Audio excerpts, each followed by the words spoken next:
Vice Chair for the purposes of this meeting. I'll chair proceedings. Members who know me know that I do it very fairly and allow everyone their fair opportunity. So we will go ahead and invite the officials in before us. There are apologies just as they're making their way in. From Tom Elliott, Phil Flanagan, Megan Fearon, Paul Frew, Mitchell McLaughlin and Stephen Agnew, and I know some members may need to leave early as well, which is understandable. Obviously, members, this is to deal with the Desert Crete capital project and the training college, which has been documented in the press recently as having encountered some difficulties, and members felt last week that there should be a joint committee meeting held to deal with this particular issue. So let me now formally welcome officials here before us. The Interim Deputy Chief Constable Alistair Finlay, who is now Chair of the Programme Board. Congratulations on your appointment as Interim Deputy Chief Constable. Commiserations on your role as Chair of this Programme Board. But nevertheless, you're very welcome to the committee. Alistair's joined by Brendan Smith of the Health Estates and Rosemary Crawford, Deputy Director, Policing Policy and Strategy Division from within the Department of Justice. Meetings of this nature will be obviously broadcast and will be recorded by Hansard, and then that will be published in due course. I'm going to initially hand over to Mr Finlay. You can make some opening comments and then I will open it up to members for questions, and we will try engage constructively around this particular issue. So, Mr Finlay, over to you. Thanks very much, Chair. We're very pleased to come along, and we will try to assist the committees with the current position in relation to the programme to deliver the Northern Ireland Community Safety College at Desert Crete. I think the key message from the outset is that the procurement process for the building is still live and ongoing. So this means that the detailed information and values remain commercially confidential. Also, as members of the Justice Committee will be aware from previous evidence given by Judith Gillespie, my predecessor in this role, that means the litigation issue with the design team, Perkins and Will, remains alive as well. And again, that process precludes full detail being shared at this stage if we are to realise the ambition of the fullest recovery for the public purse. I'm aware that the Justice Committee has followed these events closely and took evidence on 3 occasions last year. Conscious that members of the ETI Committee maybe haven't had such an opportunity. So I was proposing just to give a short oversight to contextualise how we got to where we are today. September to December 2012, if we could go back to that, was the invitation to tender to build the college. And in December 2012, the tenderers identified an issue with the works cost limit. They recognised that they couldn't actually supply the building as specified in relation to the limit that had been put on it in terms of the invitation to tender. That caused the programme board to task the design team to recost, and very quickly they found they had made errors, and there was more than £30 million additional cost in there than they had initially indicated. That created issues of professional competence, confidence and liability issues surrounding the design team. In December 2012, the works cost limit was removed and the requirement for a bill of reductions process was introduced and accepted by all the tenderers. And the submission date was extended to 21st December due to these changes, and eventually we got 5 tenders received with a price that was to be valid for 1 year. In January 2013, work began on the bill of reductions. That was the work to bring this specification of the building down to manageable limits from where we had now found it to be with the errors that came from the design team. That work began, and also revisal to the business case, because clearly the business case was founded on different values than we'd now found were for the building. January to March, there was tender evaluation, and that identified the preferred bidder designate, now known to be FGP. In June 2013, the addendum to the business case is completed, and it was submitted to the Department of Justice and DHS-SPS for approval, and that moved on into October, when the Executive approved the business case for transmission to DFP. In December 2013, there was the approval of the business case from DFP and the appointment of the preferred bidder. The preferred bidder had held the price for a year, as was required in the procurement process, and the preferred bidder confirmed that they would hold that price for a further 6 months. So that takes us to June of this year in terms of holding that price. January to March this year, the project team engaged with the preferred bidder on the detail of the project with a timetable to achieve a contract for signature in May, with on-site scheduled for June. That takes us to where we are with current events. On the 11th of March, we held a programme board meeting in the morning. There was nothing untoward at that meeting. There was evidence of a strong commitment from the preferred bidder, and indeed they had spent a significant amount of their own funds undertaking site investigations. So there was a strong commitment coming through from the preferred bidder around their commitment to this project. However, it was noted that the preferred bidder was indicating their supply chain was a bit slow in submitting the estimates which would require to formulate the final contract. In the afternoon of the 11th of March, the project team had a planned meeting with the preferred bidder, and at that meeting the preferred bidder intimated that the subcontractor prices that were being returned to them were above their estimates, and it was looking like too big a challenge to hold its price. Later that day, they supplied a working document to illustrate their issues. Now, in the procurement process, holding their price is absolutely fundamental. If they cannot hold on to that, then it's no longer a valid tender. The preferred bidder was contacted formally later that day and asked to confirm if that was indeed the position, that they were not holding on to their price. And on 12th of March, we held an extraordinary meeting of the programme board to discuss the issue, which concluded we couldn't really take any matters further forward until we heard from the preferred bidder. On the 13th of March, the preferred bidder replied in writing to confirm that they were still standing by their tender. But this position does not sit comfortably with the cost information that they provided in their working document earlier in the week. The programme board was updated, and on the 17th of March there was a face-to-face meeting with the preferred bidder. This concluded there would be further cost analysis work on the bill of reductions, those elements of about £20 million that have been taken out of the original specification. This is ongoing, and there's a further meeting scheduled for early next week between the preferred bidder and the project team to clarify the position once armed with the information from the costing meeting. On the 18th of March, the steering group, as part of the governance of the overall programme, met and considered the position, including scenario planning.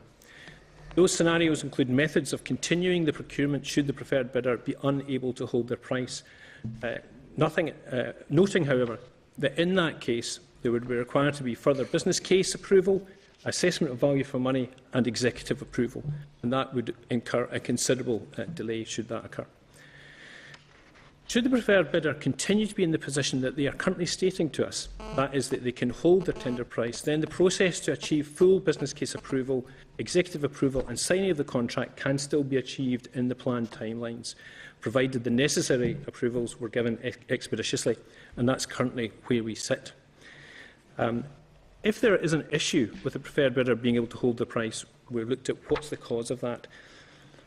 At the November meeting of the Justice Committee on this issue, Mr Wells commented on the rising costs in the construction industry, and that appears to be at the heart of the issue here. The construction industry in Northern Ireland has significantly changed in the recent past. The very big contractors have been agile and have adapted to the market. It now appears the bulk of their business is in GB. And particularly the south east of England, which has something of a housing boom and development boom in that area of major infrastructure projects.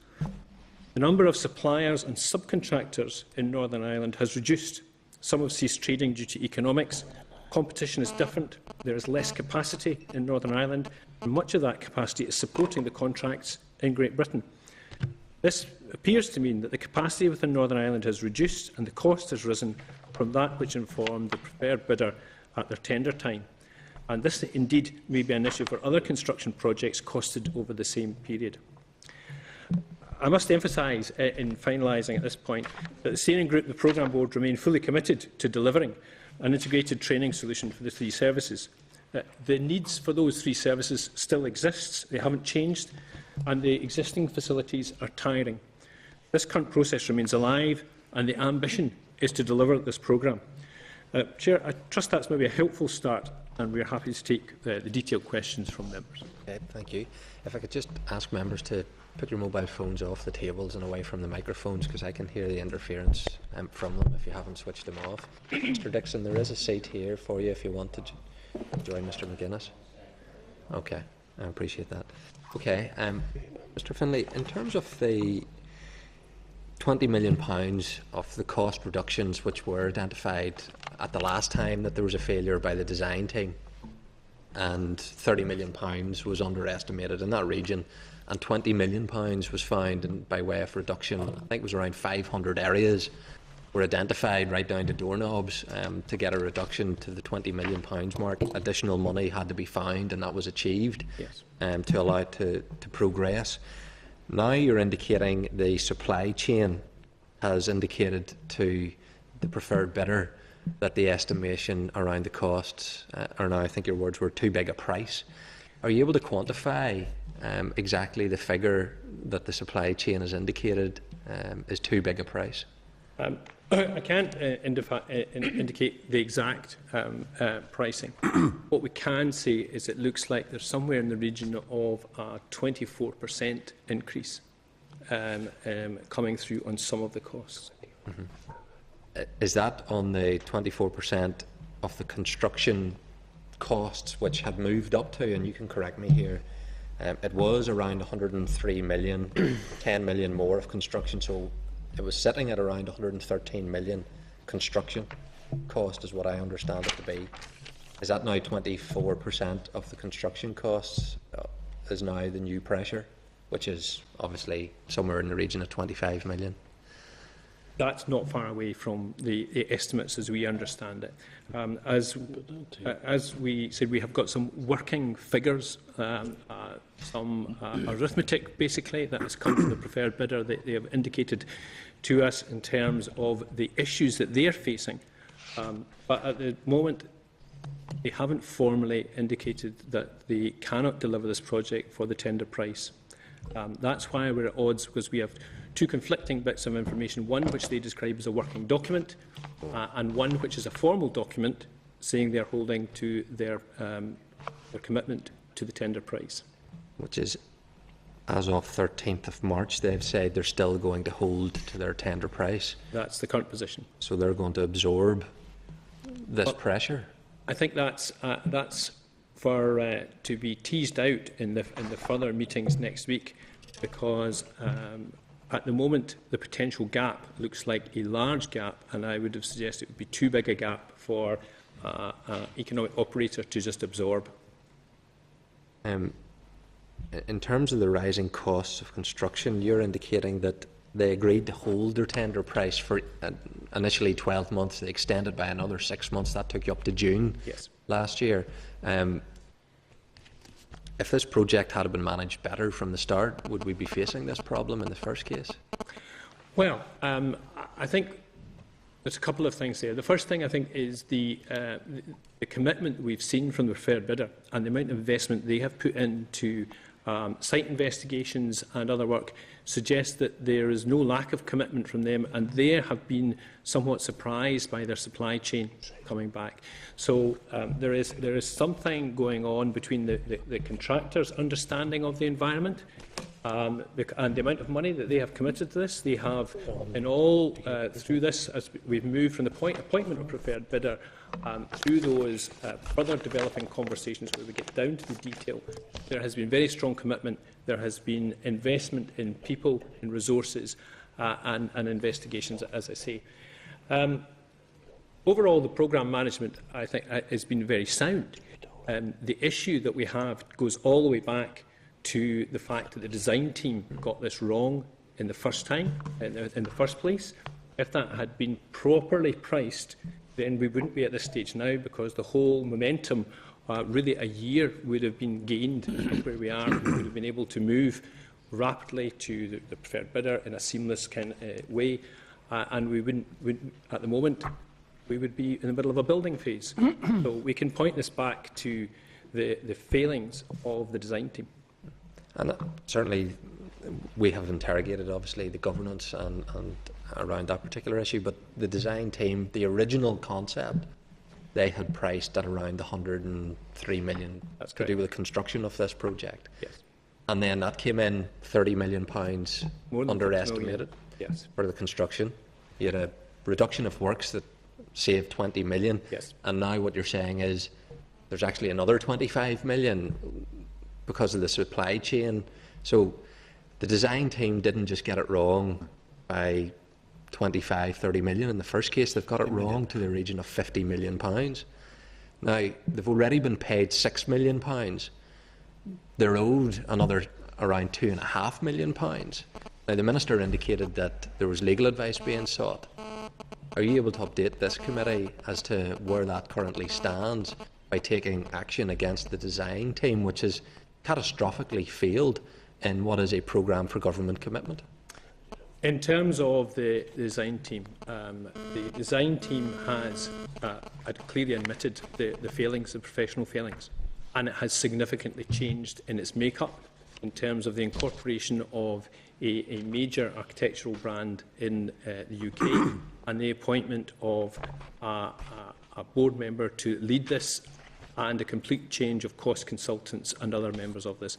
So it has recognised its failings and it has reconstructed itself in a way that has the confidence of the programme board.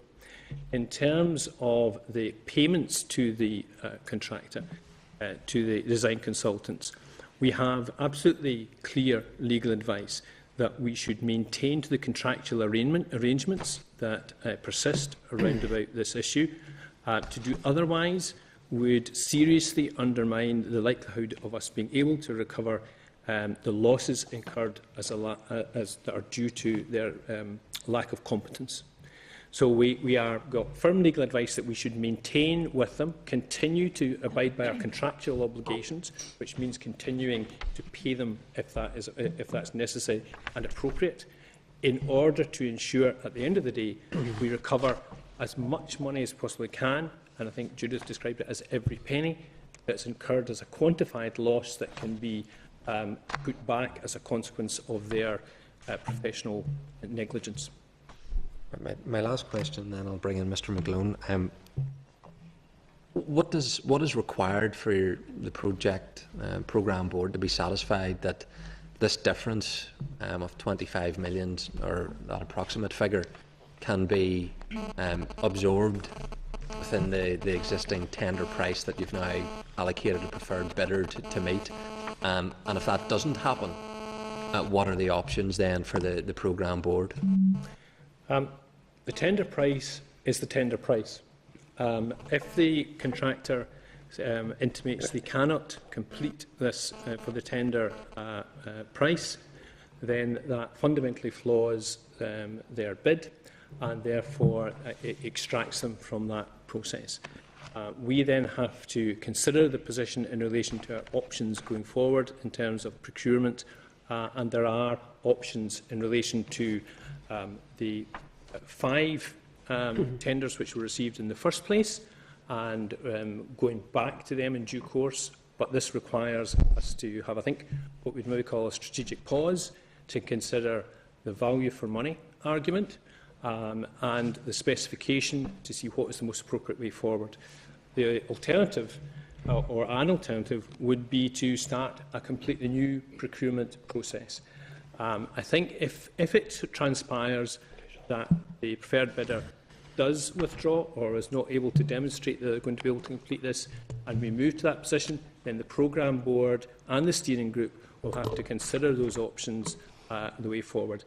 That's going to clarify itself in the next week to 10 days. Okay, thank you. Mr. McGlone. Yeah, thanks very much, Mr. Finlay. I also have both a constituency and a wider interest in this too, like all the members here. I have to say the way this has been handled locally in the constituency is seen as disastrous. We had a Meet the Buyer event held in Cookstown, 200 people, suppliers and the likes.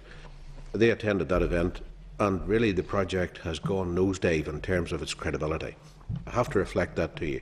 And if that's the way this consortium does business, really, I don't have much hope in them. and don't have much faith in them. I reflected that previously, and I'm just wondering, on that particular point, and at a previous occasion with your predecessor, Judith Gillespie, I reflected the concerns that were held in sections of the supply chain and SMEs out there about FCC and their payment methods, previously at Enniskillen. Now, I'm just wondering, in regard to that, one, I find it absolutely incredible that a firm about on the cusp of entering into a major project of this is only just now coming back with soundings from suppliers and from subcontractors about their costings, and them about to start in a few weeks' time. I find that astounding to the point of being utterly unprofessional and incredible. That bit I don't get. And I'm just wondering if those prices that are coming back in now are those companies' way of building in some sort of risk assurance that they will be paid. That's the first thing, and that's a concern that I do have, and I'm duty bound to reflect that back to you. But if we could just maybe move on, could you just talk me through how many times this has been costed and recosted and revised, and by whom, and at what cost? If you could, please, just through that sequence. Because somebody somewhere along the chain is getting this very badly wrong. Well, it was costed initially by the design team. And the design team, as part of that, had a firm of cost consultants working to them. And it's in the design team aspect that the original errors were made round about the initial costings. They were validated by another firm of architects in due course, and those costings have been gone over with a great degree of diligence, following the issues that arose when the initial costings were wrong. So at this point in time, how many revisions of those costings had been done? Could I, yes, you could, could I maybe comment on that? By whom? I'm trying to get a sequence here, because this one seems to have been costed ad nauseum. And the other aspect of it, the point I could make, I'm chair of the All-Party Working Group in Construction. Time and time again, there's one issue comes up, and that's sub-economic tendering. So therefore, I find that does not square with what you've just reflected, that they're telling you about the lack of availability of subcontractors and the supply system, the supply chain. That's not squaring with what I'm hearing from the industry either, as to what a major problem is. So I don't know who's squaring what circle here, trying to square what circle. Those of us that have an interest in the project going ahead, like you have, inevitably, want to make sure that it's being done, but that it's being done professionally. Mr. Malone, can I try to just put a little bit of sort of context to that series? Throughout 2012, there were a series of iterations of the cost, and from recollection, it was probably in the order of 5 to 6 revisions of the cost estimate as the design information progressed and as the consultants received more information from the whole of the design team. This is revisions of the original one? Of the original one. And from recollection, that was probably fairly consistently reported to the project team as a figure around about 100 million. Probably varied between 100 to 104 million, those sorts of figures. So the project team had a high degree of confidence that those estimates should have been accurate. As it transpired, and as we found subsequent to the market intelligence that informed us that they were inaccurate, that there were manifest errors in it, the design team, including the original cost consultants, did a reconciliation of that cost, and that's where they then came up with the approximately £30 million error in their pre-tender estimate. So this had been looked at, can I get that, about 7 times by this stage? Yes, well, I mean, as the design progressed and as we were working through the development of the design, that was costed routinely. Every 6 weeks to 8 weeks, there would have been an update on those costs. And those costs throughout 2012 were reported around about that £100 million figure, between 100 million to 104 million, that sort of figure. That was given us, as a project team, assurance that this was being managed properly. Now, that was a false assurance, because as it happened at the end of the day, and it wasn't just the cost consultants the whole design team have a degree of responsibility for this, because information was passed through at a late stage in the tender preparation that wasn't captured by the cost consultant. And what information was this now? This was information on the detail of engineering services in the scheme, on the detail of specification, on all the detailed aspects that go together to make up the tender packages. And who didn't fit that bit in? And who didn't? Well, the information flowed as they were working towards completing the tender package. The consultants that formed the design team, all the various strands of those consultants, were passing information through to the cost consultants to cost it. Right. So it was in the examination of why the pre-tender estimate was approximately 30 million in error, it was determined that that was the core cause of that error, was that the information that was passed through to the cost consultants at a late stage wasn't reflected in their pre-tender estimate. Right. So that was, when that went to the market picked up that this wasn't deliverable for the 103 million, that this was significantly in excess of that. And to this stage, it had been looked at about 7 times. Yes, that's so. correct. Then, between then and now, to take us to this point, how many times had it been looked at, and by whom? I think this requires a little bit of explanation to explain what has happened. Yes. The competition was running that, and because they weren't able, one of the initial requirements of the tender documentation was that they submitted a tender within the works cost limit, within that 103 million. Clearly, they weren't able to do that. So in order to receive valid tenders, we got agreement from all the tenders to withdraw the works cost limit, so it was no longer a constraint, and advised them all that there would be a bill of reductions applied to the tenders to bring us back down to a level that was affordable. And that was signed to and agreed by all of the tenders, all of the economic operators bidding. That resulted in the FGP consortia winning the competition, if you like. Sorry, that's who? That's the FCC and Gilbert Ash. That's all right. That consortia won the competition in effect. Now, that put them in the designation of preferred bidder. It's still a tender process, and they still don't have a contract, and have never had a contract. So we've never signed a contract with anyone. But it gives them the status of preferred bidder, and that preferred bidder status is a phase through which we examine the detail of. Part of that tender assessment was they put forward efficiencies. We ensure that those efficiencies are acceptable to the project team, and that they're of sufficient standard, and they can be part of that tender process. We, FGP, as the preferred bidder, had agreed then to enter into this process with us.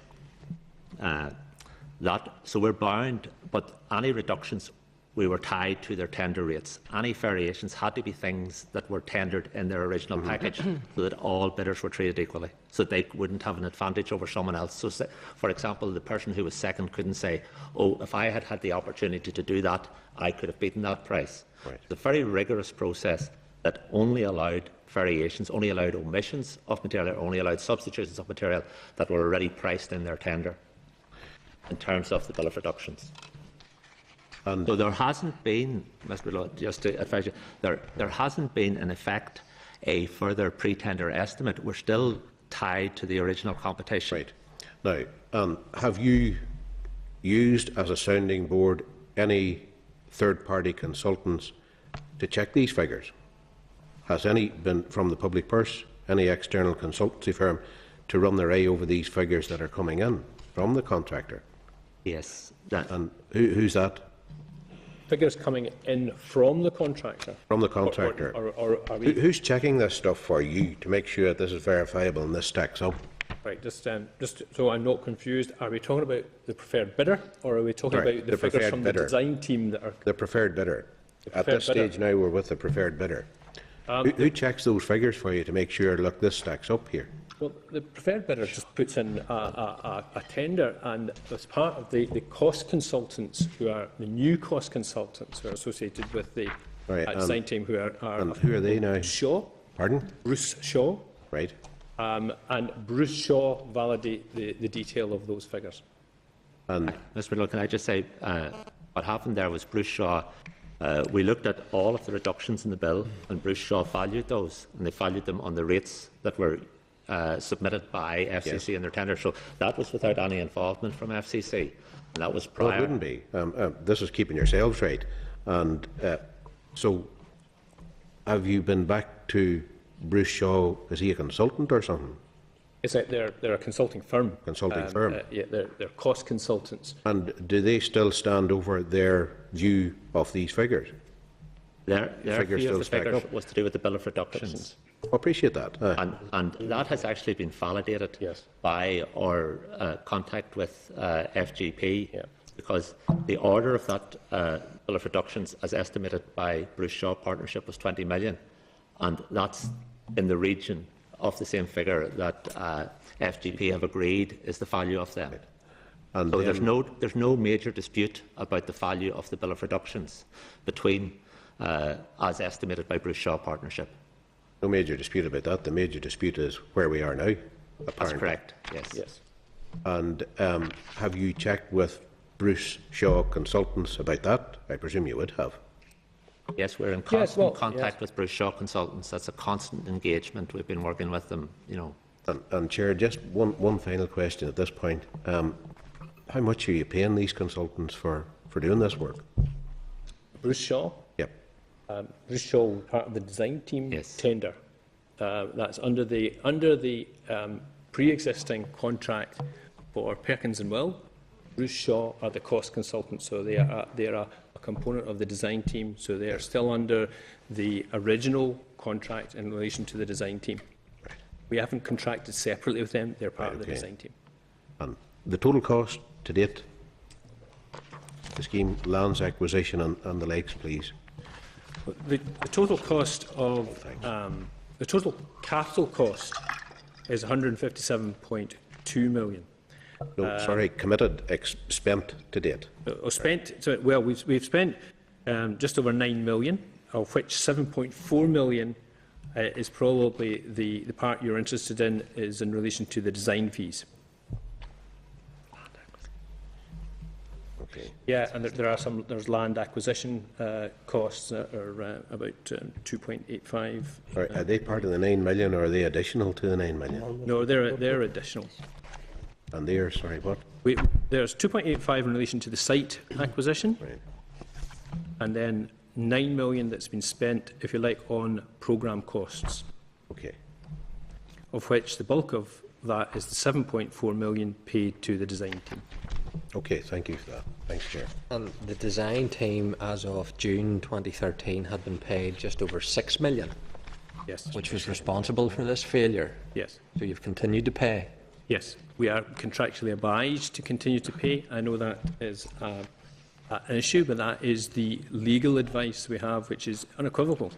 That in order to recover costs incurred by what appears to be professional negligence, we have to maintain the contractual relationship.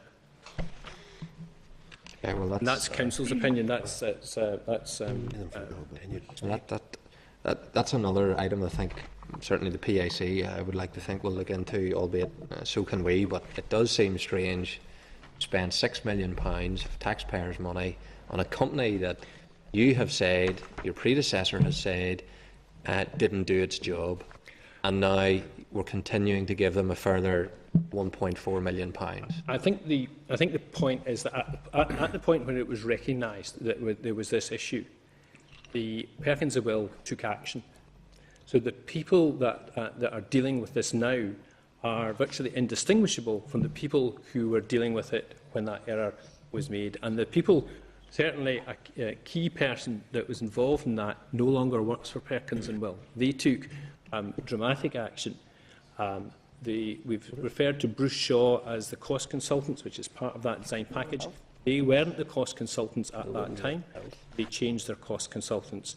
They incorporated a new lead architect who is a former president of the British Architects, so is highly regarded in the industry, and brought that person forward as part of the new team on Perkins and Will. So the programme board has confidence in Perkins and Will now, and Perkins and Will have agreed that there was a shortfall in their professional competence. However, that's why we are continuing the the contract with them because of confidence that we have in them at this particular time.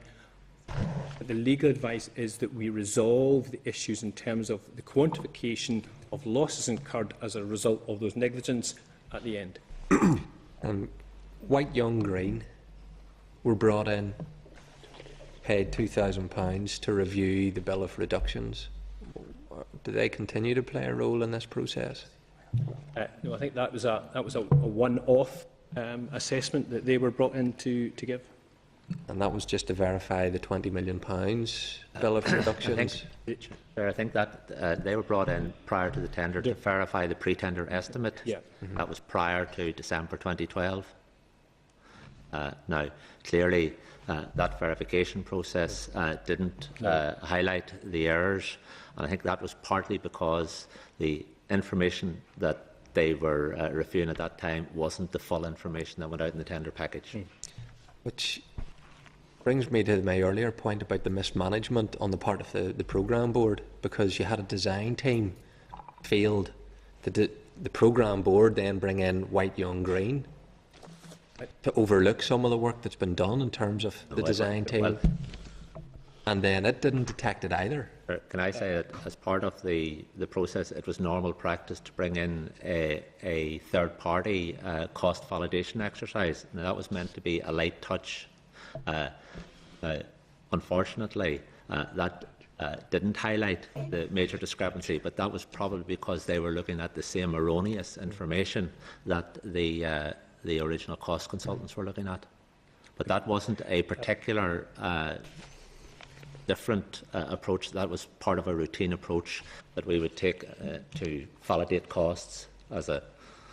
When you say it was a light touch, £2,000, I would say, on the scale of this project is a very light touch. Actually surprised at how little White Young Green got on this occasion. But Judith Gillespie said it gave us as the programme team an assurance this was a very important piece of work. His report has added a huge amount of value even to our conversation today. That was back in June 2013. So it wasn't the light touch tick box exercise that Mr Smith you seem to infer. That wasn't what Judith Gillespie said about White Young Green's piece of work. It was a layer of further assurance. I think where the issue arises is it was assurance based on a false premise. The underlying information coming from the design team was flawed and incomplete. Therefore, these people did what they were asked to do on the information provided, and on the information provided gave that assurance, and that was accepted by the programme board. What was not known by anyone at that time was that the information they were using to study and provide that assurance was incomplete and flawed. Okay. Let me bring in the Vice Chairman of the Justice Committee, Mr McCartney. Thank you very much, Chair, and thank you very much for your presentation. I don't want to dwell on the previous section of this, but in relation to, at that time, Judith Gillespie did tell us that that should have been detected earlier in the process, the fault that lay with the costings. It should have been detected earlier, and that's accepted. In relation to what happened, unfolded, and I'm looking at the chronological of events as supplied by the department, there was a pre-arranged meeting with the preferred bidder. Was there an agenda for that? This was on the pre-arranged meeting that we had on the 11th of March. On the 11th, yeah. I'm unaware if there was an agenda. There's been a whole series of meetings they're grouped under themes and workshops in order to consider the detail of particular types of work. So whether that's ground excavation, the building, mechanical and electrical, the whole range of things. So I'm not sure if there was a particular agenda other than what had been a series of positive meetings with the preferred bidder. And I think, just going back to the Deputy Chair's point, there is a mismatch here in terms of the point you made about the Meet the Buyer event in Cookstown. The amount of money that the preferred bidder has committed, as in hundreds of £1,000s, to undertaking site investigations. So there are a number of signs, the amount of resource that they've put into these meetings and the different skills they've brought into these meetings. There is, on one side, a huge commitment, a very visible commitment by this organisation, who, for all intents and purposes, seem to have gone into this wholeheartedly, hence to meet the buyer. And somehow, and I share your issue about this, somehow appear to have been surprised by the costs coming back when they go back to their subcontractors. So there does appear to be two bits. One is going with enthusiasm and commitment, and then out of left field, this bit doesn't add up about the costs. I can't explain that. Sorry, I can't. No, okay. So when the preferred bidder told you at the programme team meeting that they were having experiencing difficulties, did that come as a surprise? Yes. Yes, it did.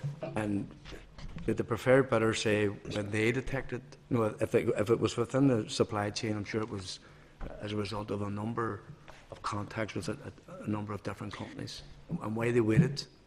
Did they tell you in this particular way? Our sense, and it's only our sense, is that they told us when it was the first available opportunity in relation to the returns that they were getting from subcontractors, from the industry, from their supply chain. I sense, and I can only say I sense because I don't know, but I sense it was when they realised there was a pattern of these coming back, that that not just one or two was coming back, but as we understand it, they were going to subcontractors that they would have normally expected to engage with, and some subcontractors were saying, sorry, I don't have the capacity, I'm too busy, I can't do it within this time frame. The surprise appeared to be, this appeared to grow as these came in, and this is when they would argue, I think, I can't speak for them, that this was the first opportunity for them to say, look, we might have a bit of an issue here. They're not saying we have an issue, we're saying it's an emerging issue and it could be too far, this could be a bridge too far for us.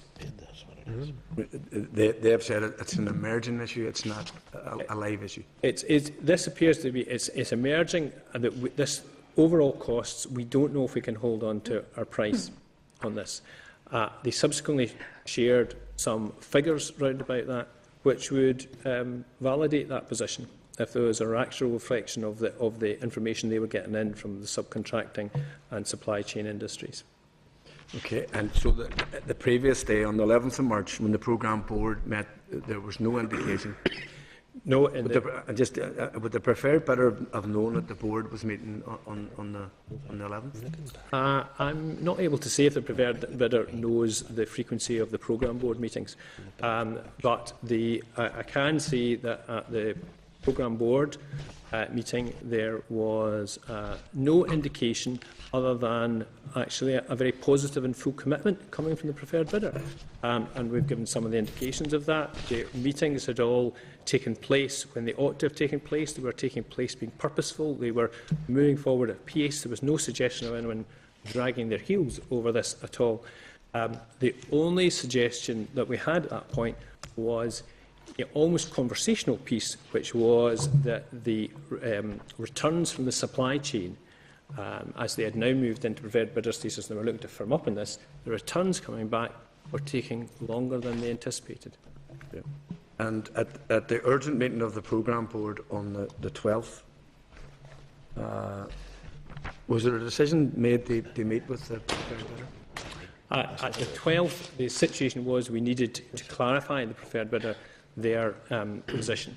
Because what they had done was they had had this conversation, or certain members of the preferred bidders team had this conversation with the project team. They had followed this up by formally putting a document into the process, which they described as a working document. And that just contains figures, which, if you look at them, as we did, take you to a certain conclusion. It didn't overtly say the position of the preferred bidder in terms of we are now concluding. They weren't saying in black and white, we are now concluding that we cannot hold to our tender price, which is why there was a formal request sent to them on that day asking to clarify that position. and the board agreed that they needed to wait for that position. All the indications we had at that moment were that this was beyond them and that the preferred bidder was going to be withdrawing. So it was a little bit of a surprise when their formal communication came back and said that they were holding to their price. And that then instituted what had to be a face-to-face meeting with the preferred bidder to try and square two conflicting bits of information. And then the meeting on the 17th of March, was there a reason why it was the programme team and not the board met with the preferred bidder? There is best practice, maybe Brendan can speak to this, but there is best practice in terms of, and this has caused some bit of disquiet amongst different parts of the programme board, but there is best practice in terms of when the actual client meets with the preferred bidder as opposed to the expertise that's in the project team. But I don't know if you want to comment on that, Brendan. The iterations throughout the process have been the design team with members of the project team meeting with various members of the preferred bidders, supply chain, commercial interests, and that's really so that people with the expertise can agree that the specification that they're putting forward meets the specification that's set out in the documentation, and agree any alterations or variations from that they are part of the specification as designed. Now, on that meeting on the 17th, myself and two other members of the project team met with a representative from FCC, or two representatives from FCC and one representative from Gilbert Ash, who formed that FGP consortia. And we had a fairly lengthy meeting and quite a frank meeting to discuss the apparent contradiction in the position between that reported at the previous meeting, where they gave us information that indicated that it wouldn't be possible to commercially close the deal, as against the letter which said that they were holding on to their tender price and willing to hold that until June of this year. So we discussed that at length and and I think really what the company were trying to do was probably to see was there some way of movement whereby they could reach a resolution on this. Now, we're bound very much by the procurement rules. We have to treat everyone with openness, transparency. We did not want, and we would not get into a situation where we do a deal with someone simply because they're preferred bidder. So that's work in progress, and that's work that we expect to conclude within the next week to 10 days. I think if we genuinely believe that the deal can't be closed, that there's no commercial reality in that, we will conclude the process. So, I mean, in terms of the summary here is that both parties are now committed to a further round of meetings over the next 2 weeks with a view to reaching. So you're saying that will have to be concluded? We will conclude the process within the next 2 weeks. And whether that's an agreement to go, or whether that's an agreement that they cannot remain as preferred bidder. And how do you satisfy yourselves that they're now in a position to finish it with the agreed price? Well, we would ask them to commit to that, if we thought there was a possibility. If we can manifestly see that that is not a possibility, we will deem that that is the case and that their tender is non-compliant. So I think we're not in that. That's there. Speculating, and it is still a tender period. So I think what we're saying is we will be proactive and responsible around about this. We are not going to let the preferred bidder sort of inch their way along over a period of time. We don't have a period of time. And if we cannot be satisfied in the information that's provided that this is going to work, then we will draw it to a close. Okay, and I don't want to be sort of predicting the outcome either way, but have you planned for whatever scenario unfolds? We have limited routes in terms of alternative, taking the procurement process that we have and going back to the 5 companies which tendered for that. But that would require, first of all, us to look at what the reality of the situation is, given what the preferred bidder seems to be saying in terms of how much it will cost to deliver this out to the market. There's no point going back out to the market and going round with the same thing if in actual fact the reality is being suggested that it can't be delivered for that price. We would have to do something different, and that something different is either there is more money or we change the specification or what it looks like in some shape to reduce it. Thank you, Chair. Okay. Mr. McKinney. Thank you. Could I just preface my question with just a bit of a comment around context? Because Desert Creek was a golden opportunity, not just for the police, the fire service, and the prison service, but it was also a wonderful economic opportunity and an opportunity for us to, say something different about Northern Ireland. For that reason and more, I think it's important that this doesn't fail.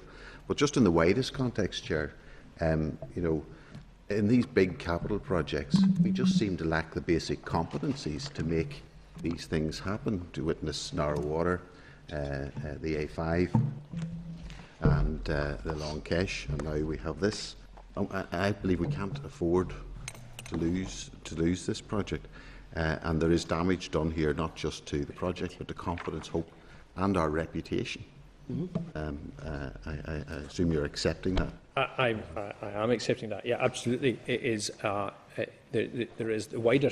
There is the require for the facility for the three services, but there is the. I know from talking to people, in terms of the construction industry and suppliers and such like, and jobs and Cookstown and such like, there's a much wider impact to all of it.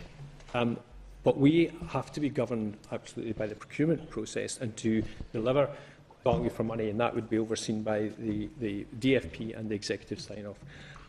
If we're not, what we don't want to do is embark on something that fails.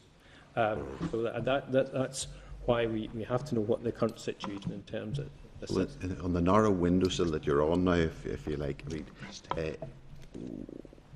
if the current process doesn't result in the appointment of a contractor, what will happen next?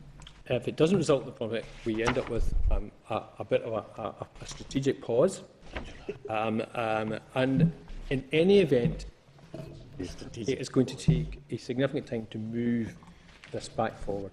These procurement processes, whether we go for a whole new procurement process or where we do a reconfiguration and offer it back, if the preferred bidder can't build what we are asking them to build for the price, then if that is reconstructed in some way where we go back to all of them and say, well, build something that's slightly different, then that starts a different kind of tendering process. Not fundamentally different, but we look at it again. We've taken £20 million out of in the bill of reductions. It maybe if there was no more money, there would have to be some more radical look at that. Are we caught here? Are we caught in the middle of this process as the taxpayer, in terms of being forced into a position that we don't want to be in? Either we reduce the scale or we pay up. I think that's the reality. The reality is, if we want what we've currently specified, it's going to cost more. If we want the facilities, but not quite what we've currently specified, and we've got a cost we've got a cost enveloped, then we can't get exactly what we have currently specified for that. It has to be one or t'other, and we have to go through the proper procurement processes that allows that to deliver a competitive bid, to deliver quality for value for money, to deliver that. I think the clear thing I should say again is how committed both the steering group, the three services and the programme board are to delivering this. There's no group that is more injured around about this than the three services, who have been looking at this for so long, and also Cookstown, and working as we have with the community there and such like. And for this to happen in the way that it's happened, in a way where we have sought so many times to put in checks to say, are we sure about this? We go back to the 19th of December was the point of when the preferred bidder was appointed, and was asked at that time, can you hold your price? And so because the realisation of the time that has passed, we had quite a long delay involved in this. Can you hold your price? And the answer was yes. Not only can we hold the price now, but we'll hold our price for 6 months.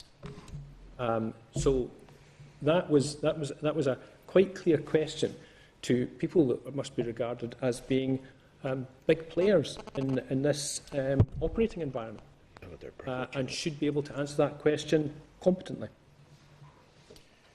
I'm looking to see how it can happen, Yep. as much as the interrogation around what has happened. But could the project be broken up into bundles to allow it to a quicker phased procurement around smaller projects and allow more competition within the procurement process? I'm going to turn to Brendan for the advice around procurement in this, but that sounds significantly different to where we currently are. But I think the answer, in theory, yes. In practice, that would cause a significant delay because we'd have to go back out and advertise it differently. It might be worth saying that in terms of the procurement as it's set out at the moment, it does envisage a scenario where the preferred bidder can't agree a price. And in the event of that happening, there's a clear description in all the tender documents, and indeed it was reiterated in the letters to the preferred bidder and the unsuccessful bidders that were sent out last year, that we retain the option of going back to tender on a lowest price basis only. The initial tender was a combination of quality and price, which is most economically advantageous. Described as. We do have the option, and it's been stated in all the documentation, and the tenders will be aware of this, that we can go out on a lowest price basis to the 5 shortlisted tenderers. As Alistair has said, there are other issues about the affordability and the business case cover to do that. Should that, cost more? That's an option. That's one of the options that would be open for consideration. So the procurement isn't dead by any means. The procurement is still alive in terms of preferred bidder, although our confidence is probably low in reaching a resolution of that. But there is the option then to go out to the 5 shortlisted bidders and effectively re-tender. And it does also give us the option to reduce scope somewhat and reduce specification in doing that. Okay, thank you. Thank you, Chair. Thank you. Mr. Wells? That sounds fine, but are you aware that the second tender is also indicating privately that they can't do it for their bid either? We aren't aware of that in detail, but we heard your comment to Minister Ford on that. So, I mean, that would be worrying because, clearly, as you say, it's seldom that I ever find myself quoted by a Deputy Chief Constable. I don't frame that, but I think, yes, the market's moving rapidly. And while this is all going on, prices are moving at a speed that I think is taking a lot of us back. The market, I suppose it's one of the bits of bright news in the economy. The market, as far as construction, is picking up rapidly. And you're trying to hit a moving target. And I have to ask this question, it's a difficult one, but if this debacle had occurred in the private sector, what would have happened to the people who were responsible for the rising? Well, I think the debacle, as you describe it, points back to the design team. The design team are where the starting point of things going awry start with this. I don't know what would happen in the private sector with the design team in terms of the confidence that someone would have in them and what their actions would be. I would be speculating. I can only go on a huge lack of confidence there was, the creation of the confidence recovery group and other mechanisms that were put in place in order to validate the way forward. The actions that were taken by Perkins and Will to clear out those who had been working previously and to substitute and build confidence, which they did. And the strong legal advice, which I understand is a concern and it raises issues with members, but the strong legal advice that the most appropriate way to seek to recover as much as can be recovered as a consequence of that professional negligence is to continue in the contract. That strikes me as bizarre, that when something goes badly wrong, you keep force-feeding the culprit with money in order to get money back from him. I'd love to see what the logic of that is, but that's the most bizarre thing I've heard all day. But the reality is that in the private sector, not only would the design team be in big trouble, the people who supervise the overall contract would probably be checking where their nearest job centre was. Well, I would say that the governance round about this has been strong and has been very competent. It has identified things at the earliest possible time in what is a complicated public sector procurement process. And the governance there has identified these things at the earliest opportunity and sought to take firm remedial action. Now, my predecessor, Judith Gillespie, led the programme board resolutely at a time when this crisis emerged and pushed on the issues of getting the work done on the bill of reductions in order to minimise the time that would delay and get us to a point where we want to build what for us is a highly desirable and required training facility. So the governance round about this, I would argue, has been more than competent. It has been let down. We know where that letdown is, where that failure is. That failure has been admitted, and we will recover the losses round about this. The thing that we're not recovering is the time, and we're not recovering the time. And as you say, during that period of time, the market is changing, and that does give us an issue in terms of cost. It reminds me of something like David Moyes saying corporate governance is excellent. We're losing every week, but corporate governance is great. And you're saying to me that this is an undoubted fiasco, but the corporate governance was okay. And where that strikes me as a difficult issue is that we're talking about the PSNI here, who are major players in property. Because, as you know, you have a section within your own organisation which is dealing in significantly valuable sites because of police closures, new build, etc. I'm a bit surprised that expertise within the PSNI didn't drop you an email to say, hold on, boys, I think you've got a problem here because we've seen how the market's going. The expertise in the PSNI is supplemented by the expertise from the Strategic Investment Board as well. So we have got the best assets that the government has to play in delivering a major capital programme.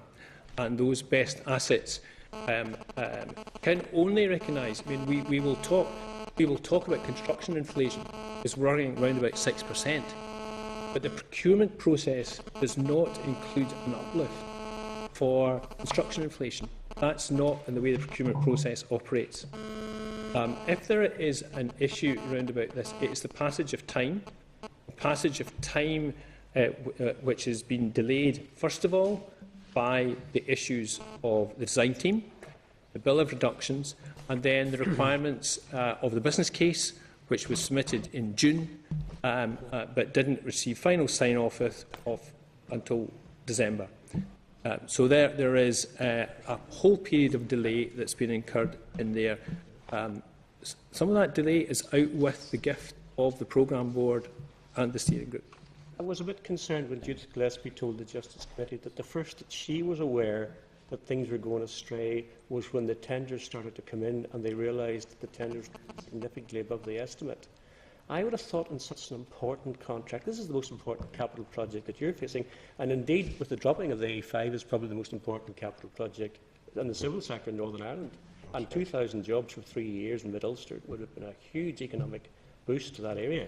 Now, I'm surprised that nobody within the PSNI's land and architectural team, that nobody was watching to see what was going on in the real world. I think that's, and maybe I'll bring Brendan in here, but the function of what the design team were asked to do, they were contracted to deliver this aspect, not the PSNI's estates branch, not other parts of it. It was a firm contract in terms of, it was a procurement exercise, first of all, conducted to appoint them, and then they were given the job. So they have to be held to account for what they, as one of the top, Perkins and Will was regarded as one of the top companies in the world for delivering this sort of project. And clearly, I would suggest their professional reputation has been damaged as a consequence of this. But in terms of going out and trying to find the best people to do it and then be let down to such a degree is a significant issue. Yeah, it's like David Moyes saying he's let down by centre forward, but he's still ultimately responsible for the decision to pick him. Well, there was a process that picked them, and it was clearly a matter of huge concern when that emerged. But you're right, that's the time when that emerged was what was described as market intelligence, which was basically after you'd gone through the European notice, the pre-qualification process, and then you got to the invitation to tender. When it went to the invitation to tender, and that's when the economic operators, the companies, will do the real detailed work about, how much do I bid for this and cost it. That's when they came back consistently saying there is something wrong. It's not close to your cost envelope. Mr. Sammy Douglas. Thank you, Chair. Thanks very much for the presentation. And in relation to the preferred bidder, and you talked about the rising costs, are there examples of these problems with supply chains and other similar projects, either in Northern Ireland or across the United Kingdom, that you'd be aware of? I'm only aware of this emerging with such an impact in this project, and clearly that has only emerged really in the past 10 days or so. I mentioned in my opening remarks that if this project has been hit in that way, then I would suggest that there are potentially other projects in Northern Ireland, maybe of different scales, but if this is an issue of capacity and cost in terms of the sector, which has changed significantly, there are some major players are no longer existing because of the economic period that we've gone. That has changed the dynamic in terms of competition and capacity. Then, in all likelihood, if there are other public sector procurement projects that are out there operating in a similar sort of way, I think they're going to find themselves in the same position. I suppose, Chair, it's a big concern for us all, because obviously there are school projects, there are university projects, and I'm sure they'll face these dilemmas as well in the future. In all likelihood, and I suppose if they're not, then there's something even more peculiarly wrong with what we're being told by our preferred bidder. I think, Chair, if I can say, it doesn't exist across all sectors of the construction industry. These are particularly specialist areas, particularly in things such as mechanical, electrical subcontractors, which are quite different to house builders or even school builders, and that some very complex installations of plant and infrastructure and electrical works, that the capacity within the Northern Ireland construction industry at the moment for those is quite limited. A number of the big players have disappeared from that sector in particular. There's probably still good coverage in terms of the building sector, in terms of the more traditional trades, building, plastering, those types of trades. But in those more specialist areas, I think there's a disproportionate effect.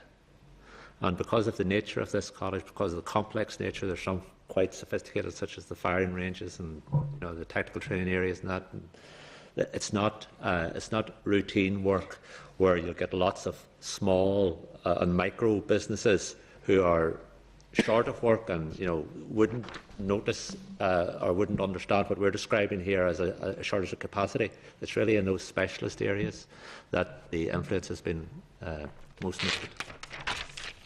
And Chair, just a final question. If, in the worst scenario, that the whole thing collapsed and we would start again, what would we have for the money that we invested so far in terms of even the design work on that? Does that belong to us, or does that belong to the design team? So that belongs to us. We have the intellectual property rights of that. So we don't start with a blank sheet.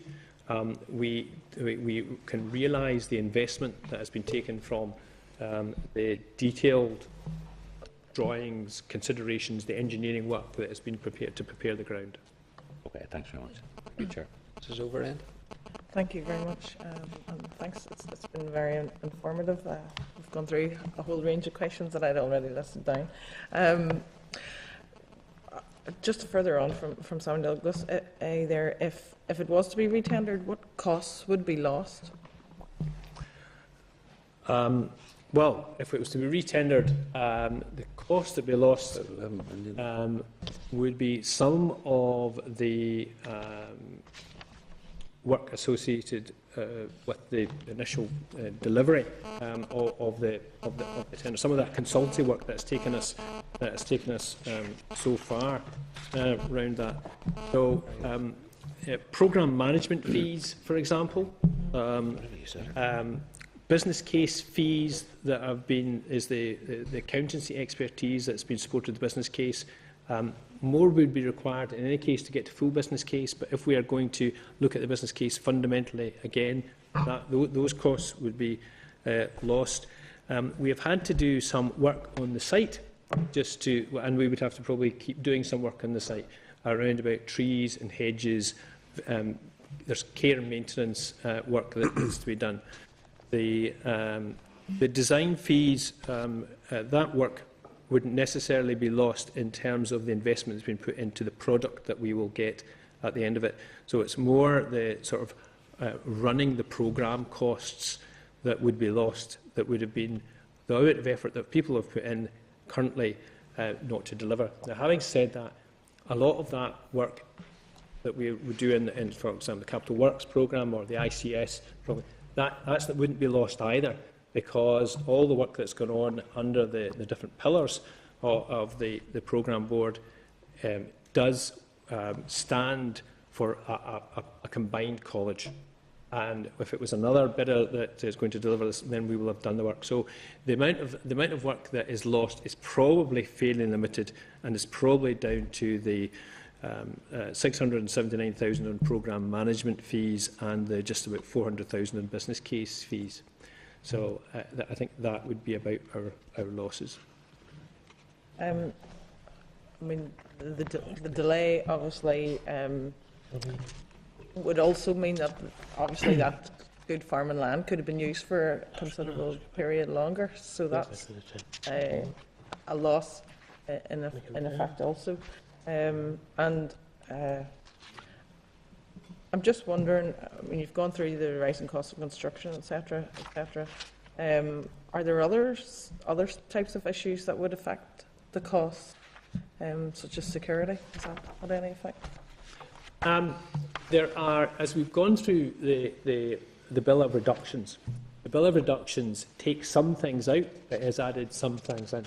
So there is emerging, there's some changes to specification that we've gone along, and we have added in the specification, for example, for fencing and glazing. Some of that has increased, but that when we talk about the 20 million, that's a net figure. So there's more comes out to offset that goes in. So that is on the building security aspects. I'm not sure there are any other aspects of really security that have been raised with us that would cause an issue. Do you know, was there any aspects of security raised at the Meet the Buyer event, for instance, or from subcontractors? Not that I'm aware of. I wasn't present at the Meet the Buyer event. I'm not aware of it. And I'm not aware of anything coming back through the industry, and we've done some checks, of, for example, any form of influence, intimidation, or anything of that nature that is would affect this. If there's anything affecting the market, it's about strategic alliances between big companies and their subcontractors. So if you are another big contractor and you have a relationship with that contractor, then I think that contractor will, as I understand it, want to ensure you have a continuing relationship with the subcontractor to ensure you can deliver that capacity elsewhere. So they might prefer some subcontractors not to work for another project, but to stick with them. But that's part of market forces, I would guess, at work. Okay. Not a security issue. Yes, absolutely. Okay, thank you. Mr. McGuinness. Thank you very much, Chair. The bill of reduction still stands. It does. So what situation we're in is bill of reductions still stands, but because of the delays, etc., and because of inflation in the construction industry, the price or the potential cost now exceeds even what was estimated at the time of the bill of reduction, right? That's the situation we're in. It certainly exceeds. It currently appears to exceed the tenderer's bid. Yes. And the bill of reductions would be applied to that. Yeah. So really, if that is not resolved in terms of the tenderer coming back and saying, well, you know, we can absorb this, we can cope with this, then the current project, as we know it, cannot proceed. The current preferred bidder can't retain that preferred bidder but status. The likelihood, but it just hold on a little bit, Mr. Finlay. The likelihood of any other contractor coming in and saying, "Well, don't worry about that. We'll deal with this at the price that you want it dealt with." I mean, that's remote in those circumstances. Yes. Yeah. Now, if the information which the preferred bidder has provided in terms of that working document is right. Yeah. And one would suspect it probably is right, given the anecdotal information or evidence that there are rising costs in the construction industry, and that's reflective of the inflation that's taking place in the industry. Now, just in relation to Perkins and Will, the architects, I mean, they've already got 6 million. In fact, they may have more than that. They've got 7.4. 7.4 million, yes, well, by the minute. a million here or there, not as little it seems now. But what were they due? In total? In total, yeah. Off the top of my head, I think it's somewhere in the region of 9 or thereby. 9 million? Yeah. Now, if I was building a house, I know it's a very simplistic thing, you know, we build a house, but you're building a big college and so forth. But if I was building a house, I don't think I would pay the architect 2/3 of the fees up front. I mean, is that just my simple mind expressing something that's absurd? It's a feature of the contract. Would be my view on it. I don't know, Brendan. In terms of the breakdown of fees, that would be standard practice. Roughly 2/3 of the fee before even a brick is laid. Yes. It's reflective of the work, their input to it. So for them to be able to resource that and get to that stage, that's where the vast bulk of their work is in terms of developing design, in terms of developing the specifications in the tender package. All that information, that's the vast bulk of their work. Once they get on site, they're actually just monitoring the progress of that. So that's a much smaller commitment to them. So that would be the recognised scales and breakdown of the percentages for the various work stages, and that would align with what's standard practice. I'm actually surprised at that. Yeah, but this is for big commercial contracts. That would be, in fact, it would be typical for any contract, really. That sort of breakdown of fees that you would pay 60 to 70% of the fee prior to going on site. That would be normal practice. I think the figure, I can understand members' shock at the figure. It's a huge figure. That 7 million is a huge figure. And that to be paid to one firm seems, ridiculous on the face of it. Yes. And I'm in a no-win position here if I try to defend that, because it's a. What I would say is that when you look at this scheme, this isn't a building or a college. This is really like building a small town in many ways. There's all the from a greenfield site, there's all the infrastructures, there's a whole range of buildings. I forget how many. I think there's something like 145 buildings or some units on this. But wouldn't you think? I understand the point you're making, and you make it well. But wouldn't you think, seeing they made a hames of the employing these cost consultants, you think they would say, "Well, look, hold on. I mean, you've been damaged reputationally." Yes. And in fact, we've been damaged as well. Yes. In terms of our international, we're big shots in Manhattan or somewhere. Yes. Is that right? They're American. Well, our American based. Chicago office was the one, principally, and New York. Yes. Right. And wouldn't you think they would say, "Well, by the way, you know, we've made such a hames of this. Either we won't charge you further, or alternatively, we won't insist on further upfront payments." I think the upfront payments have been quite limited or relatively limited since that time. And I think, in effect, I suspect that commercially they have been running at a loss for this last 9 months in terms of the recovery work. Now, that's been their fault. You know, they made the mess at the start, so it's absolutely their fault. So I don't have sympathy. But the reality is probably that they are operating at a loss in terms of the reimbursement they've got against the time they're having to put into this now. Having made the mess, they have a much bigger exercise to extricate themselves from that mess. Mm-hmm.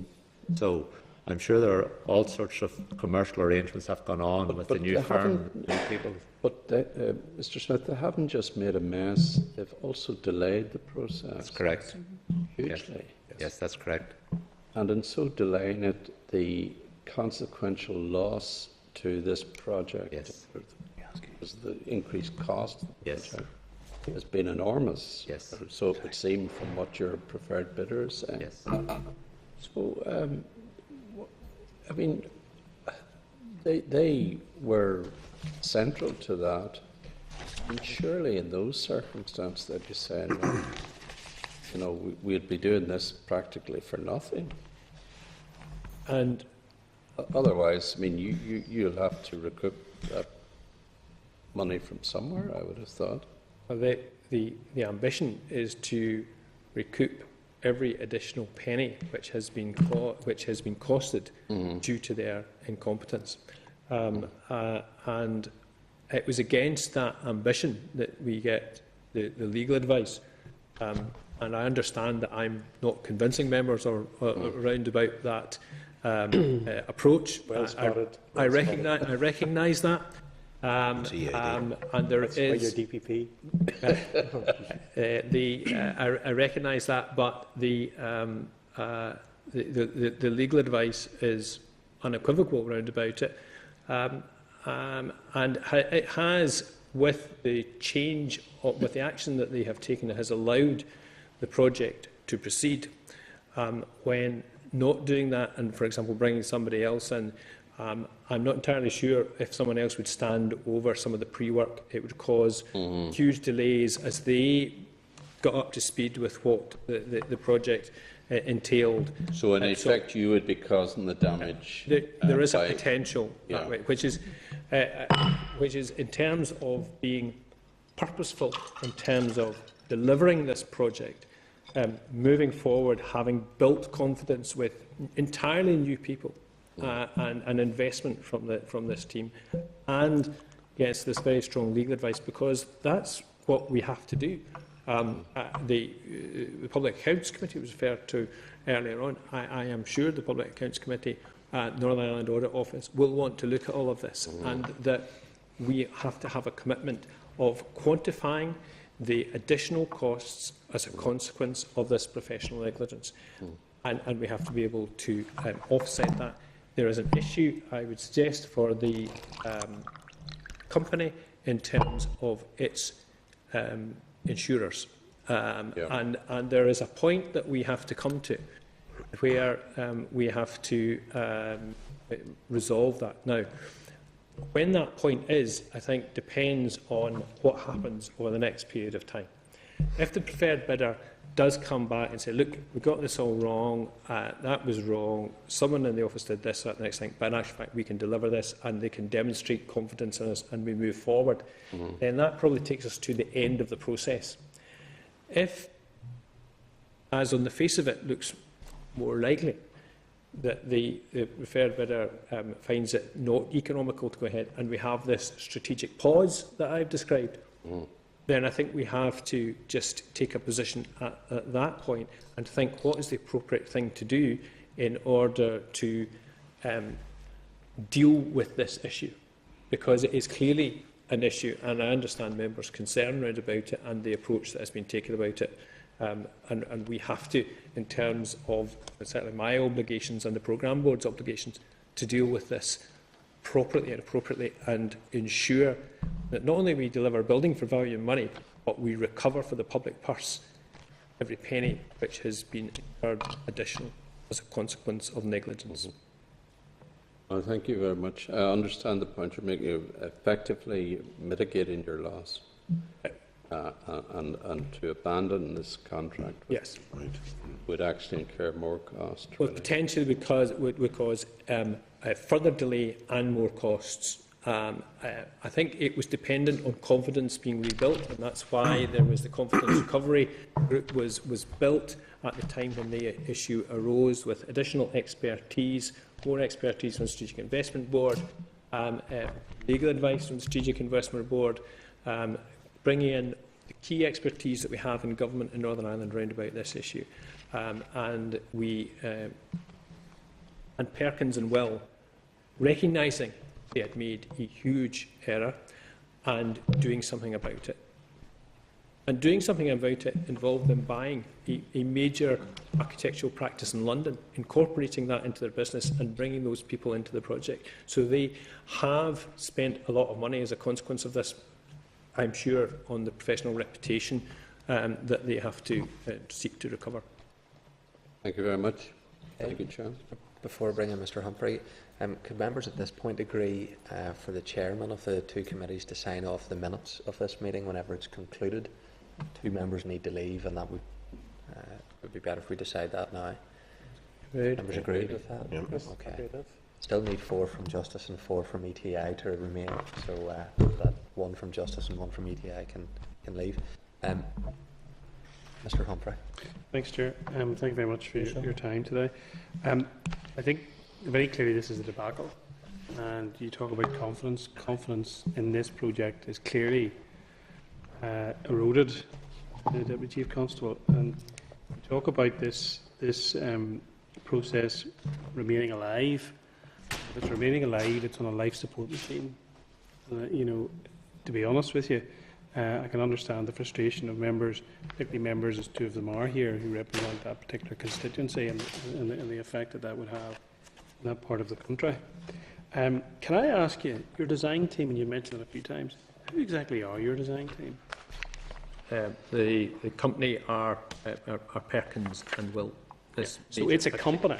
You see, when you say team, it sounds as if there is a group of people. Well, and just to be finished. So, you know, in terms of Perkins and Will, you talk about the Strategic Investment Board, and when Mr Wells asked you a question, you said in terms of the in-house specialist expertise that will be available to the police. Why were they not on the design team? Because the contract was designed to specify what the design team would deliver as an entity. So if the ambition, which remains the ambition, is to have a world-class facility, this went out to a world competition to find what was believed to be the best people in the world to deliver this complex project. People who, and they demonstrated experience of delivering projects of the scale and type. That was some time ago. That was, and it went out. They have a contract to deliver this. So the contract specifies what they have to deliver, and then they have to be held to account in terms of the contract. Well, I just wonder, you know, on reflection, you know, with 2020 vision or 2020 vision, and a degree of hindsight would be a wonderful thing, but was that not a mistake not to have the Strategic Investment Board and key people from your own organisations and departments involved in this design team? I think that's quite a technical issue as to what technical expertise we'd have in that, and I don't know if Brendan would want to say in terms of what the industry, because this is a very specific industry type approach. Can I do that and maybe just clarify? Perkins & Will are an architectural firm and they're leading the design team, so there are a number of other strands to that design team. What are the other strands? That's the question I was asking. Well, one of the other strands initially was DBK Consulting, who were the cost consultants, who have been removed from the team, and they've been replaced by Bruce Shaw consultants, who are a Belfast-based but international company also. There are engineering firms. There's a world-renowned Atelier 10, or an engineering huge global engineering firm with international expertise.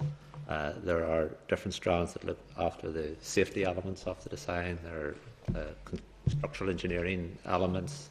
There's a whole raft of people that make up the team, but they're led by Perkins & Will, and the contract is with Perkins & Will.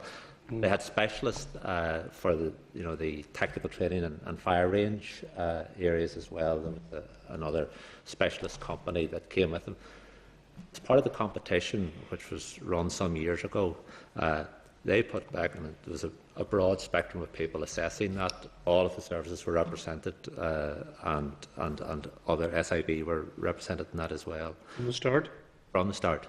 And SIB have been involved from the start, and PSNI estates have been involved. They've all been part of the project team.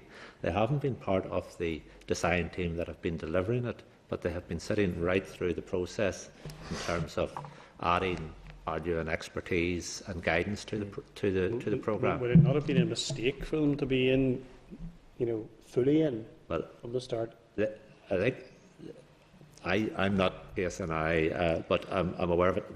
PSNI have a very small technical resource. PSNI typically wouldn't deliver. They project manage their projects. They might do some minor works, that type of thing, but they wouldn't design their own police stations, for example. They will bring in professional design teams to do that, and this is on a scale way beyond all of that. So I don't think that would ever have been a feasible concept for. Yes, but they're not resourced to carry out. Your health estates had a role in this, and you're responsible for hundreds of millions of pounds of capital projects. Yes. Absolutely. We're in here as the COPE, which is the Centre of Procurement Expertise, so all major procurements have to be procured under the influence of a COPE, and we were requested to. See, the Deputy Chief Constable is saying I think he's picked up he's struggling to convince us, and I'm becoming more and more unconvinced as this meeting goes on, to be honest, because the truth of it is that you talked about the legalities around the contractual liabilities and so on. I have to say, yes, a contract is a two-way thing. And yes, you're talking about it from the point of view that your side of the table in terms of your contractual obligations. Surely there are contractual obligations on those people who are providing the services at taxpayers' expense, £9 million to date. And you used the word incompetent earlier, and I think that just about fits it. So where exactly in the contract that was negotiated was the clause that incompetence should continue to be rewarded? In fact, when it should have been penalised, either by termination of the contract or clauses to claw money back. And who negotiated that contract? And just because I'm intrigued by this, you said since, and I don't know which point, I'll be interested to know which point, few upfront payments have been paid since. Is that not a breach of the contract? And when did that start? It's not. This isn't in the contract itself. The contract is designed that the contractor has to deliver X. Our argument is, and it's accepted by the contractor, that they haven't delivered X. They haven't met their contractual obligations. They've broken their contract. Sorry? They've broken their contract. They haven't met the terms of their contract. Yep. They haven't met the terms of the contract. Therefore, there is compensation due there in terms of litigation, in terms of losses incurred as a result of poor performance of the contract. The legal advice on the best way to recover the largest amount of money or the best opportunities around about that was if we could give confidence with the supplier, was to maintain having the contractor, the supplier, having said yes, we have. They've recognised that they have not performed to the contract specification. Was to continue engaging with them, and then we will seek to cover all that we have, and we measure is a consequence of that at the end. But it will get to a point in a contract, especially a contract of this magnitude, size, cost, that it is more cost effective to continue than to retrace, stop, and restart the whole process again. I accept that, which is the point you made to Mr McGuinness. But the truth of the matter is, as I see it, I'm wondering, because I see here that contracts clearly, as you put it, they haven't met. There is a clawback, and costs can be recovered. So clear, they haven't met the contract, I think was the term used. So that's a breach of the contract. Now, I'm not a lawyer, but that's clear to me, having worked in business for 16 years, that's a breach of the contract. And if you stopped making upfront payments at a certain point, there was a recognition that there was a breach of the contract by your side, and therefore I suspect that there was a point where you could have stopped this and you didn't, and that's regrettable because the taxpayer in Northern Ireland is going to have to pay very dearly for that. Because when you talk about there's 20 million going out, you've equally admitted there's an extra 50 million going in, Mr Finlay. And, this whole thing really is just so regrettable. It has damaged our reputation locally, nationally and internationally. And I just think that if steps have been taken, accept that there are issues, and only in the decal committee, much lesser contract, much lesser money, discussed a few weeks ago, this preponderance of employing consultants to do work, and then suddenly the wheels come off, is costing government in Northern Ireland a huge amount of money.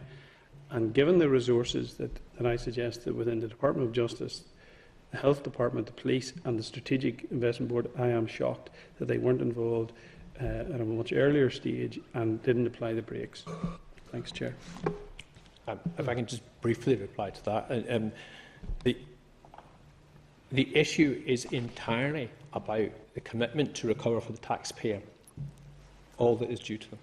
And while I accept, I'm not landing the point that the legal advice that we've got doesn't seem to resonate with the committee, but that is the entire purpose of this, is to ensure we get two things. One, the building of the college to the specification in Desert Creek, and we were hoping in the timeline that potentially a timeline will slip. But the other thing is that we don't pay a penny more than was required to deliver the specification of the contract, and where the specification of the contract has not been delivered, that appropriate compensation is applied, and the taxpayer can see that no more money has been paid. And I accept your point, and I also accept that on the face of it, this seems maybe a slightly perverse way to go about it.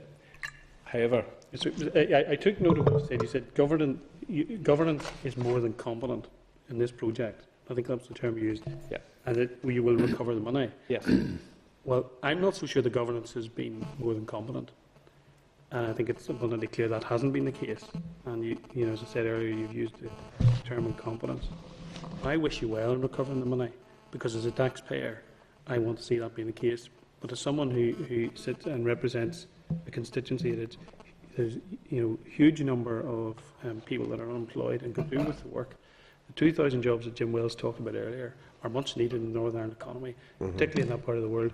And you have a great job of work to do to provide confidence, not just the people around this table, but the people in Northern Ireland who want to see this happening and want to see the positives that there will be for the police, for the fire service, for the health service, and all of the other organisations who will benefit from it. But I suggest to you that has to happen very, very quickly.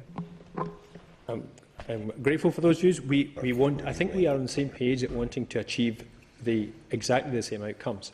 There is a part, I recognise, round about the issue of Perkins and Will, which is a rubbing point, and is a rubbing point for us too, because the professional failure is the source of the issues of where we are in terms of time and delay and costs, and our commitment is to cover that.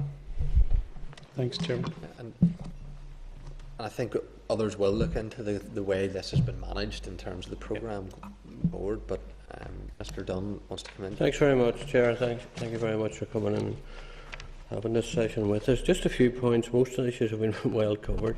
In relation to the preferred bidder, you mentioned earlier that the preferred bidder had carried out some work on site. I understand that they run the Meet the Buyer events and so on. So they have made some considerable commitment here.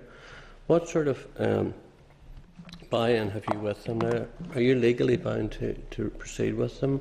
Is there any understanding with them, or any sign-off of documentation in relation to your setup with them at present? With the preferred bidder? Yeah. No, we have no relationship with the preferred bidder, other than they are the preferred bidder. So, what does that mean, really, in relation to the others that have bid or tender? The technical aspect of that, Brendan? Effectively, we run a competition, and they provided the most economically advantageous bid, a combination of price and quality. So that put them in a position where we could discuss and fine-tune some of the aspects of their tender, give ourselves assurance that everything that they were offering fully complied with the requirements of the tender, and in the normal course of event we would have gone on to agree a final price with them, which might have been adjusted slightly on the basis of some efficiencies that they're allowed to put forward as part of the tender process, and enter a contract with them. There is a provision within the contract that if we close if we don't enter a contract as the authority for some reason deciding not to, they're paid what's really like an honorarium of £10,000. It wouldn't come anywhere near their expenditure is probably 100-fold more than that at least. So you're saying the work they've done is done at risk? It's done at risk. They're a tender working at risk, and they're fully aware of that. They're fully aware of it. Excuse me, in relation to the bill of reductions, or would you be satisfied if you applied the bill of reductions that there would be no risk or no real risk of compromising the bill specification or the quality of the build standard of the whole project? I think there is some of that reduction was a different specification.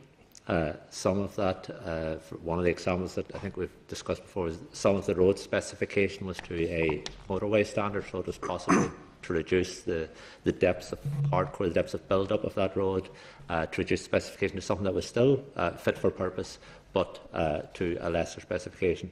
Similarly, we looked at options on the cladding of the building and used cladding elements that were used maybe in some other parts of the complex to reduce the cost of it. So we assured ourselves that in terms of life cycle and whole life value, it wasn't going to create an increased burden. So there have been changes in the specification. There were some of the training facilities were omitted, but only with the assurance that the functionality for training wasn't diminished. So one example of that was some of the training that was provided previously independently for fire service and police was combined, and that resulted in efficiency. So those were the types of elements, so that the functionality of the training wasn't reduced, that was a given, and that there was no impact on the whole life cycle cost of the facility. So it was a very detailed scrutiny and looking at every aspect that we could in terms of maximising the reductions without compromising specification or functionality of the complex. The quality of the build standard would still be quality of the build standard wouldn't be affected by it. Just in relation to the design team, I understand there will be about 180 people. So it's quite a large team. That's right. Up to 180 people from various specialities and so on. Apart from, say, the cost element of it, which obviously went badly wrong, are you satisfied that the rest of it meets requirements? Yes, we're satisfied. The project team have been scrutinising this in detail, particularly since the manifest error became apparent after the tender and before that. So we have confidence now. We have confidence in the design team now. The design team have had to convince us, and you know, we haven't made it easy for them in terms of the challenge function that was laid down to them. So we are confident that what they've produced now is robust. And that has been, to a degree, verified by FGP coming back and concurring with, you know, the value on the bill of reductions that aligns with our estimate of it. I take it they're paid on a stage payment basis? The contractor would be? Yeah, the design team? The design team, yes, they are. They're paid on delivery of. Just finally, who would have verified the payment to the design team? Who would have finally signed that off on behalf of? I think that was PSNA or the department. Who would have signed those off to verify that the work was done? That would have been led by the project team, and the programme director would have been responsible for the sign off that work was completed to a satisfactory standard. Who signs it off on behalf of PSNA? Ultimately, the finance. Stage payments. It's ultimately the finance director. There's a finance group as part of the governance structure. But the project team works to the combined entities of the three services and has the mandate to take forward on behalf of the three services, sign off and around these technical aspects and commit expenditure. They're signed off obviously in good faith, but there should be a system in place, and processes be in place to give assurance that the work that has been done is back to what is required in the contract and meets the specification. Unfortunately, there's been a major failing there. There is this contradiction between the major failing of the supplier in terms of the design team and the legal advice to continue our contract obligations of paying. Which is understandable. Yeah. There is a conflict around about that. Yeah. And I can see why that is causing some degree of questioning. Yeah. Finally, the design team. Would you be happy with the design team to continue with the project if we are to proceed? The current design team, Yeah. the programme board has confidence in the design team as it stands at present, the way it's constructed, the way the component parts of it do have confidence. So we would have confidence to continue with them. As I said earlier, depending on what happens the next couple of weeks, we'll give the programme board opportunities to consider options about whether this is, how long is this going to take? Is there a different procurement route? And therefore, what is the construct? There is a feeling that we need to sort of clear the ground with the design team, but that has to go into the detailed considerations of the programme board if we come to that particular issue. I should say, in terms of in terms of the governance, which I know has been in question, and as the Chair has recognised, I'm sure will be questioned by others going forward. But there is a huge amount of additional work. There is governmental standard gateway review processes that have gone. There has been scrutiny by the internal audit aspect, which is contracted out in PSNI, and there has been, for some of these technical aspects, to build in confidence, there's been a whole series of peer reviews where other engineering companies come in to look at the particular specialist elements that are required to give confidence in terms to the programme board that what's being specified is delivering what is required. Okay, thanks very much. Thanks, Chair. Our Chairman. Mr. McGlow. Yeah, thanks very much, Chair. Just to check back, I was listening very carefully. On the 19th of December last, they said, yes, we stand over that price and we stand over it for a further 6 months. Yes. Yet 10 weeks later they said, whoops, it's up 24%. Now, to my mind, either they were willfully or otherwise providing you with inaccurate, maybe even misleading information or on one or both occasions. Now, it sort of is, you come to the point, and I'm sure you've thought about this, have you given the preferred bidder a deadline by which you say either get on with the work or withdraw from it? And if I could maybe take you through the sequence and the consequences of that, because I need it clarified in my own mind. What happens next at that point? Do you go back to the original pool of tenderers, or do you then back to the procurement exercise being wide open again? We don't want to even consider that, because there's been a lot of reputational stake from yourselves and from others, many people in this one, who feel deeply let down, as I said earlier. So what is the sequence after that? Or do you then start looking at it maybe afresh and saying, do we break the entire project into various packages for other contractors to do? Where do we go with it? Well, I'll let Brendan deal with the technical of where we go with procurement, Yes. if that was to happen. In terms of timeline, as I said earlier, we're not going to be led along by the preferred bidder on this. There are meetings that are ongoing, and there is a meeting for early next week. The situation has to be clarified to the programme board's satisfaction in the course of those meetings over the next week. Otherwise, it is for the programme board to take matters into their own hands. And if they do not have confidence that, from the information supplied, that the preferred bidder can deliver to the cost in the contract, then it is for us to take the initiative and end it if we don't see any prospect of it actually achieving an outcome.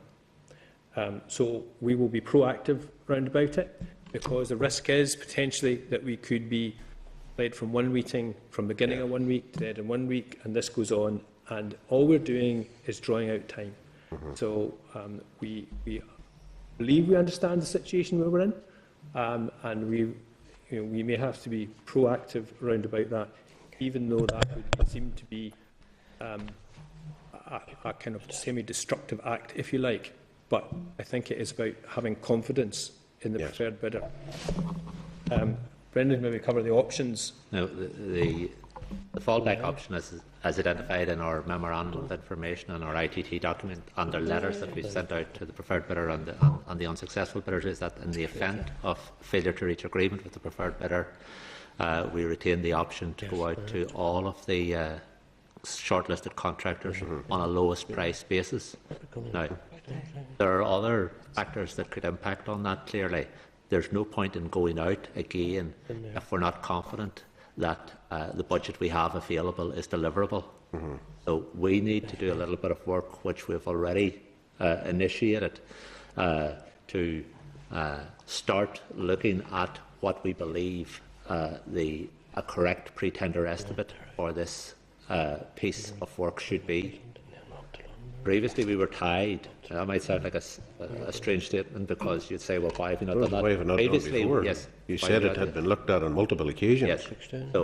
So we have a lot of really good intelligence through this bill of reduction exercise, through the exercise that the QS has done on the tendered rates, supported by the evidence that FGP have come back with us on their assessment of the value of the bill of reductions. So that means we have a clear...